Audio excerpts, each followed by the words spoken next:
Primeira Carta de João, capítulo 1. Desde o primeiro dia estávamos lá participando de tudo. Ouvimos com nossos ouvidos, vimos com os próprios olhos, tocamos com as mãos. A palavra da vida se manifestou bem diante de nós. Somos testemunhas oculares. Agora, sem floreios, contamos tudo a vocês. O que testemunhamos foi simplesmente incrível. A infinita vida do próprio Deus tomou forma diante de nós. Nós o vimos e o ouvimos, e agora estamos contando a vocês, para que, como nós, tenham a experiência da comunhão com o Pai e o Filho Jesus Cristo. A razão de eu estar escrevendo é apenas esta. Queremos que vocês desfrutem isso também. A alegria de vocês duplicará a nossa. Esta é, em essência, a mensagem que ouvimos de Cristo e passamos a vocês. Deus é luz, pura luz. Nele não há nenhum traço de escuridão. Se afirmarmos que andamos com Ele e continuamos a tropeçar por falta de luz, obviamente estamos mentindo. Não vivemos o que afirmamos. Mas se andarmos na luz, como o próprio Deus é luz, vamos experimentar também uma vida de comunhão uns com os outros, enquanto o sangue derramado de Jesus, o Filho de Deus, nos purifica de todo o nosso pecado. Se afirmarmos que estamos livres do pecado, estaremos apenas enganando a nós mesmos. Uma declaração dessas é um erro absurdo. Mas se admitirmos nossos pecados e os confessarmos, Ele não vai deixar de nos atender. Ele é fiel a si mesmo. Ele perdoará nossos pecados e nos purificará de todo erro. Se afirmarmos que nunca pecamos, contradizemos Deus. Fazemos dele um mentiroso. Uma declaração dessas simplesmente revela nossa ignorância a respeito de Deus. Primeira de João, capítulo 2. Escrevo isto, filhos queridos, para orientá-los a não pecar. Mas se alguém cometer pecado, temos um amigo sacerdote na presença do Pai, Jesus Cristo, o justo. Quando Ele se entregou como sacrifício por nossos pecados, resolveu para sempre o problema do pecado. Não apenas os nossos, mas os do mundo inteiro. Esta é a forma de ter certeza de que conhecemos Deus da maneira correta: guardar seus mandamentos. Se alguém afirma, eu o conheço bem, mas não guarda seus mandamentos, é um mentiroso. Sua vida não combina com suas palavras. Mas aquele que guarda a palavra de Deus demonstra o amor amadurecido de Deus. É o único meio de saber que estamos em Deus. Quem afirma ser íntimo de Deus deve viver o mesmo tipo de vida que Jesus viveu. Meus amigos, não estou escrevendo nenhuma novidade. Esse é o mandamento mais antigo que temos, e vocês o conhecem muito bem. Sempre esteve implícito na mensagem que vocês ouviram, mas talvez seja novo também, pois recentemente se manifestou em Cristo e em vocês. As trevas saem e a luz verdadeira começa a brilhar. Quem diz que vive na luz de Deus e odeia o irmão, ainda está na escuridão. Quem ama seu irmão habita na luz de Deus e não impede que brilhe a luz dos outros. Mas quem odeia ainda está na escuridão, tropeçando, e não sabe que o fim está próximo, pois não consegue enxergar nada.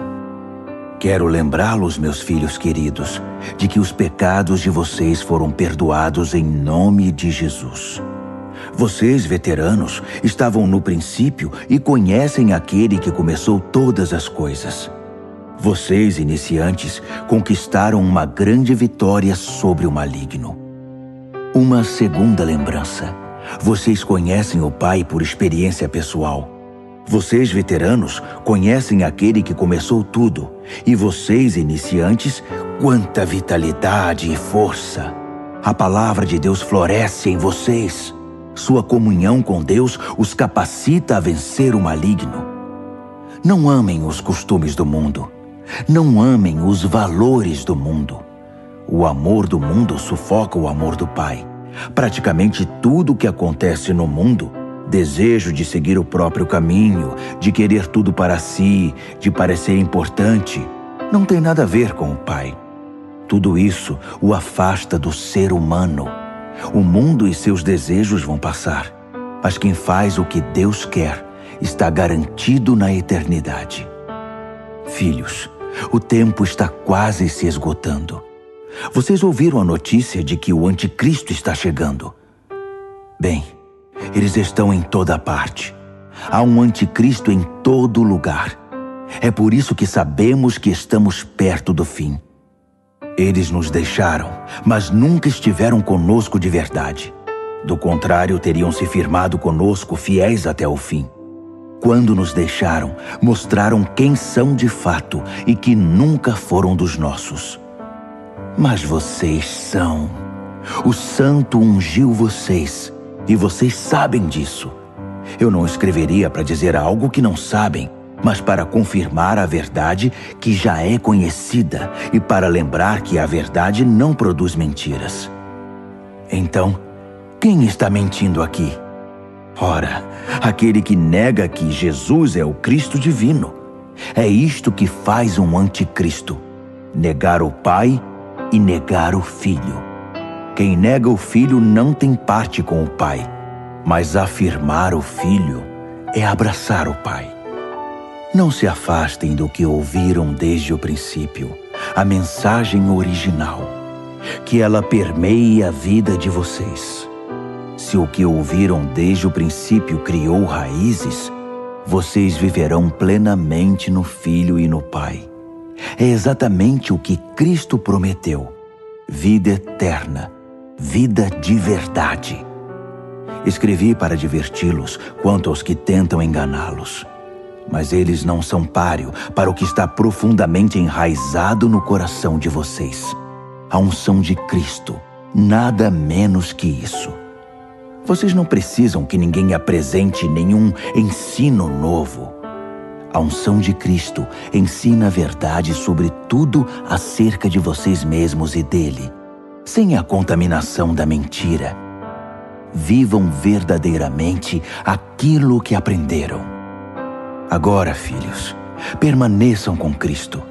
Vivam plenamente em Cristo e estaremos prontos quando Ele se manifestar. Prontos para recebê-lo de braços abertos, sem motivo de vergonha e sem desculpas esfarrapadas. Uma vez que vocês estão convencidos de que Ele é correto e justo, não terão dificuldades de reconhecer que todos os que praticam a justiça são os verdadeiros filhos de Deus. 1 de João, capítulo 3. Que amor maravilhoso o Pai nos concedeu! Vejam só, somos chamados filhos de Deus. É o que realmente somos. Mas é por isso também que o mundo não nos reconhece nem nos leva a sério, porque não tem ideia de quem Ele é ou do que pode fazer. Mas, amigos, é exatamente isto que somos, filhos de Deus, e é apenas o começo. Quem pode dizer como será o fim? O que sabemos é que quando Cristo finalmente se manifestar, nós o veremos. E então seremos como Ele. Todos os que esperam sua vinda devem estar preparados, tendo como modelo a pureza gloriosa da vida de Jesus. Os que não se importam com a vida de pecado fazem uma perigosa oposição à lei de Deus, porque o pecado é uma grande ruptura da ordem divina. Vocês sabem que Cristo se manifestou para eliminar o pecado. Não há pecado nele, e o pecado não faz parte do seu projeto. Ninguém que viva profundamente em Cristo vai fazer do pecado uma prática. Quem vive na prática do pecado nunca se voltou para Cristo, mas virou as costas para Ele. Por isso, meus filhos queridos, não permitam que ninguém desvie vocês da verdade. Quem age corretamente é correto, como o que vemos no justo Messias. Os que fazem do pecado uma prática são do diabo, o pioneiro na prática do pecado. O Filho de Deus entrou em cena para destruir os caminhos do diabo. Os que foram concebidos e trazidos à vida por Deus não fazem do pecado uma prática. Como poderiam? A semente de Deus está no íntimo do seu ser, fazendo deles o que são. Não é da natureza dos nascidos de Deus praticar e ostentar o pecado. Vou dizer como diferenciar entre os filhos de Deus e os filhos do diabo. Quem não pratica a justiça não é de Deus. Tampouco quem não ama seu irmão. Simples assim. Esta é a mensagem original que ouvimos. Devemos amar uns aos outros. Não devemos ser como Caim, que seguiu o maligno e matou seu irmão. E por que o matou? Porque vivia na prática do pecado, enquanto os atos de seu irmão eram justos. Portanto, não fiquem surpresos, amigos, se o mundo odiar vocês. Sempre foi assim. Sabemos que passamos da morte para a vida quando amamos nossos irmãos. Quem não ama já está morto. Quem odeia o irmão é assassino. E vocês sabem muito bem que vida eterna e assassinato não combinam. É assim que entendemos e experimentamos o amor. Cristo sacrificou sua vida por nós. Portanto, devemos nos sacrificar por nossos irmãos, não apenas por nós mesmos. Se você vê um irmão em necessidade e tem recursos para ajudá-lo, mas vira as costas e não faz nada, o que acontece com o amor de Deus? Desaparece. E é você que faz esse amor desaparecer. Meus filhos queridos, não vamos apenas falar de amor. Vamos praticar o amor verdadeiro. É o único modo de saber se estamos vivendo a realidade de Deus. É também o caminho para acabar com as autocríticas que nos enfraquecem, mesmo quando procedem. Deus é maior que nosso coração ansioso e sabe mais a nosso respeito que nós mesmos. Amigos, uma vez que isso foi resolvido e já não mais acusamos nem condenamos a nós mesmos, podemos chegar à presença de Deus com confiança e liberdade. Podemos estender a mão e receber o que pedimos, porque estamos fazendo o que Ele disse, o que o agrada. Uma vez mais, este é o mandamento de Deus: crer em seu Filho Jesus Cristo. A ordem dele é que amemos uns aos outros de acordo com o mandamento original. Se guardarmos seus mandamentos, podemos viver aquela vida plena, e Ele vive em nós. É desta forma que experimentamos sua presença viva e permanente em nós, pelo Espírito que Ele nos deu. 1 de João, capítulo 4. Meus queridos amigos, não creiam em tudo que ouvem. Examinem cuidadosamente o que os outros dizem. Nem todo mundo que fala de Deus vem de Deus. Há muitos pregadores mentirosos mundo afora. Querem saber como identificar o genuíno Espírito de Deus? Quem confessa abertamente sua fé em Jesus Cristo, o Filho de Deus, que veio como uma pessoa real de carne e sangue, vem de Deus e pertence a Deus. Mas quem se recusa a confessar a fé em Jesus, não quer nada com Deus. É o espírito do anticristo que vocês ouviram que viria. Pois bem, ele já está por aí mais cedo que pensávamos. Meus filhos queridos, vocês vêm da parte de Deus e pertencem a Deus. Vocês já obtiveram uma grande vitória sobre esses falsos mestres, pois o espírito que está em vocês é mais forte do que qualquer coisa no mundo. Essas pessoas pertencem ao mundo que nega o Cristo. Eles falam a língua do mundo e o mundo os escuta. Mas nós viemos de Deus e pertencemos a Deus. Quem conhece Deus nos entende e nos ouve. Quem não quer nada com Deus, evidentemente, não vai nos ouvir. Esse é outro teste para diferenciar o espírito da verdade do espírito do engano. Meus amigos amados, continuemos a amar uns aos outros, pois o amor vem da parte de Deus. Quem ama é nascido de Deus e tem um relacionamento real com Ele. Quem se recusa a amar não sabe o que mais importa sobre Deus, pois Deus é amor. Vocês não podem conhecê-lo se não amam. Foi assim que Deus demonstrou seu amor por nós. Deus enviou seu único Filho ao mundo para que pudéssemos viver por meio dele. É desse amor que estamos falando. Não que tenhamos amado a Deus, mas que Ele nos amou e enviou seu Filho como sacrifício para purificar nossos pecados e consertar os danos que eles causaram em nosso relacionamento com Deus. Meus amigos queridos, se Deus nos amou assim, então devemos amar uns aos outros. Ninguém viu Deus, nunca. Mas se amarmos uns aos outros, Deus habitará no íntimo do nosso ser e seu amor será completo em nós, amor perfeito. Sabemos que estamos vivendo uma vida plena nele e ele em nós, porque ele nos deu vida que procede da sua vida, que vem do seu Espírito. Além disso, vimos por nós mesmos e continuamos a afirmar que o Pai enviou seu Filho para salvar o mundo.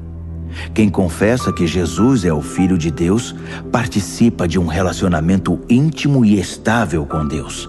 É por saber disso que abraçamos de coração esse amor que procede de Deus. Deus é amor.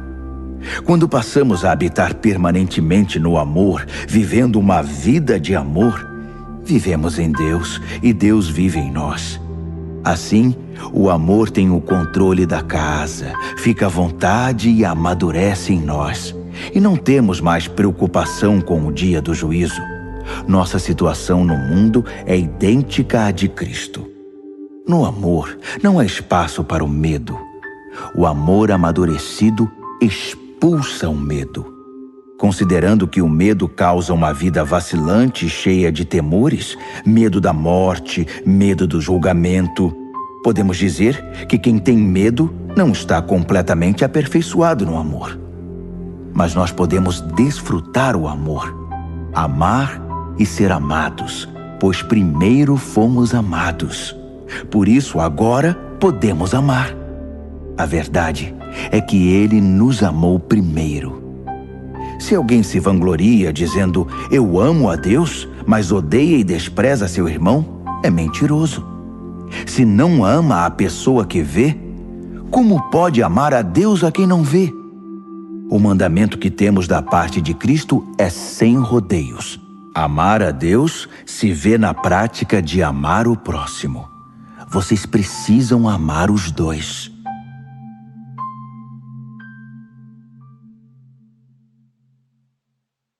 1 de João, capítulo 5. Quem acredita que Jesus é de fato o Messias é nascido de Deus. Se amamos aquele que gera o Filho, sem dúvida amaremos o Filho que nasceu. O teste da verdade para saber se amamos ou não os filhos de Deus é este: amamos a Deus?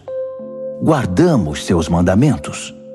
A prova de que amamos a Deus está na guarda dos seus mandamentos, e eles não nos parecem difíceis.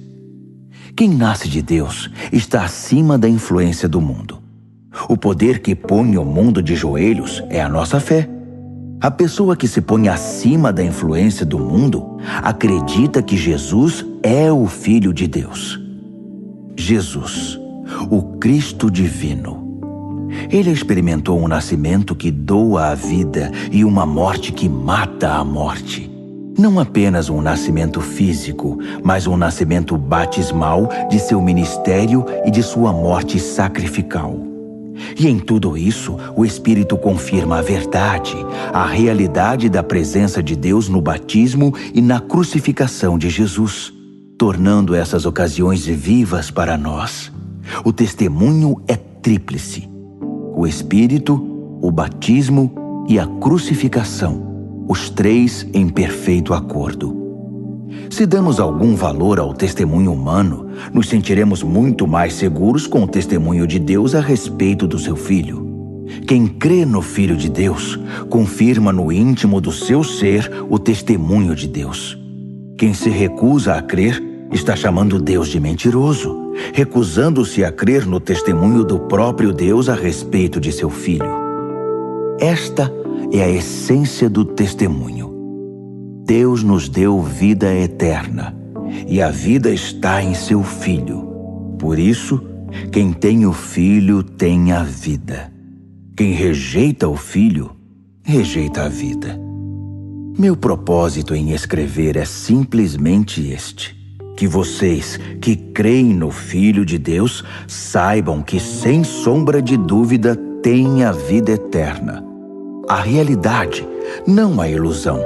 Na presença dele, temos confiança e liberdade para fazer nossos pedidos de acordo com sua vontade, na certeza de que ele nos ouvirá. E se temos essa certeza, sabemos que a resposta é garantida. Por exemplo, se vemos um cristão pecando, não falo aqui dos que fazem da prática do pecado um caminho fatal que leva à morte eterna. Pedimos a ajuda de Deus e ele nos atende, dando vida ao pecador cujo pecado não é fatal. Existe pecado que é fatal. E nesse caso não digo que se deva orar. Tudo que fazemos de errado é pecado, mas nem todo pecado é fatal. Sabemos que ninguém nascido de Deus faz do pecado uma prática. O pecado fatal. Os nascidos de Deus são também protegidos por Deus. O maligno não pode tocar neles. Sabemos que somos protegidos por Deus. Só o povo do mundo continua nas garras do maligno. Sabemos também que o Filho de Deus veio para que pudéssemos reconhecer e entender a verdade de Deus. Que presente! E que vivemos na própria verdade, no Filho de Deus, Jesus Cristo. Jesus é, ao mesmo tempo, Deus verdadeiro e vida verdadeira. Filhos queridos, cuidado com as imitações.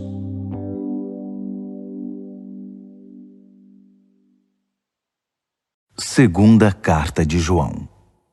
Minha querida comunidade, amo vocês de verdade, e não estou sozinho. Todos os que conhecem a verdade e permanecem conosco amam vocês. Que a graça, a misericórdia e a paz sejam com vocês, na verdade e no amor de Deus Pai e de Jesus Cristo, Filho do Pai. Não consigo dizer como estou feliz por saber que muitos membros da sua comunidade fazem de tudo para viver a verdade exatamente como o Pai ordenou. Mas me permitam lembrar uma coisa, e não se trata de um novo mandamento, apenas de uma repetição do mandamento básico e original. Amem uns aos outros.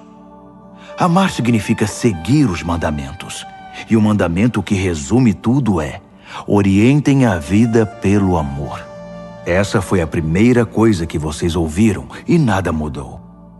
Há muitos charlatões de conversa suave pelo mundo afora. Eles se recusam a crer que Jesus Cristo foi verdadeiramente humano, um ser humano de carne e osso. Vamos chamá-los pelos seus verdadeiros nomes: enganadores, anticristos. Tomem cuidado com eles, para que vocês não percam o que nos custou tanto trabalho. Quero que vocês recebam a recompensa a que têm direito. Quem vai longe demais, a ponto de ir além do ensino de Cristo, está se afastando de Deus. Mas quem se apega a este ensino, permanece fiel ao Pai e ao Filho. Se alguém mostrar que não se importa com este ensino, não o convide para casa nem o hospede. Isso lhe serviria de plataforma para que ele prossiga em seus maus caminhos, fazendo de você um cúmplice. Tenho muito mais a dizer, mas prefiro não usar papel e tinta. Espero estar aí em breve e ter uma conversa franca com vocês. Será bom para vocês e para mim. Todos nesta comunidade irmã enviam saudações. Terceira Carta de João. O pastor, ao meu bom amigo Gaio. Amo você de verdade. Somos os melhores amigos e oro para que tenha êxito em tudo o que fizer e tenha boa saúde. Que suas atividades prosperem, assim como sua alma. Fiquei muito contente quando alguns amigos chegaram e trouxeram notícias de que você está firme no caminho da verdade. Nada me deixa mais feliz que receber notícias de que meus filhos continuam firmes no caminho da verdade. Prezado amigo, quando você recebe em casa os irmãos em Cristo, mesmo quando são desconhecidos, sua fé aparece na prática. Eles fizeram um relatório completo para a igreja aqui, um verdadeiro sermão acerca do seu amor. É um bom trabalho esse que você está fazendo, ajudando os viajantes, dando-lhes hospitalidade digna do próprio Deus. Eles se abrigam sob a bandeira do nome e não recebem ajuda dos que não são cristãos. Por isso merecem qualquer ajuda que possamos dar. Quando providenciamos cama e comida para eles, tornamo-nos companheiros deles na proclamação da verdade. Anteriormente escrevi algo parecido para a igreja, mas Diótrefes, que gosta de estar em evidência, deturpou meu conselho. Se eu for, estejam certos de que vou chamá-lo à responsabilidade por espalhar notícias falsas sobre nós. Como se não bastasse, além de recusar hospitalidade aos viajantes cristãos, tenta impedir os outros de fazê-lo. Pior ainda, em vez de convidá-los, ele os expulsa. Amigo, não tenha parte nessa maldade. Sirva de exemplo. Quem faz o bem, faz o trabalho de Deus. Quem faz o mal falsifica o que é de Deus e nada sabe sobre ele. Todo mundo fala bem de Demétrio. A própria verdade está a favor dele. Já combinamos, e vocês sabem, em não dar nosso aval de maneira leviana. Tenho ainda muito a dizer, mas prefiro não usar papel e tinta. Espero estar aí em pessoa e ter uma conversa franca. A paz esteja com você. Os amigos aqui enviam saudações. Cumprimente nossos amigos aí um por um.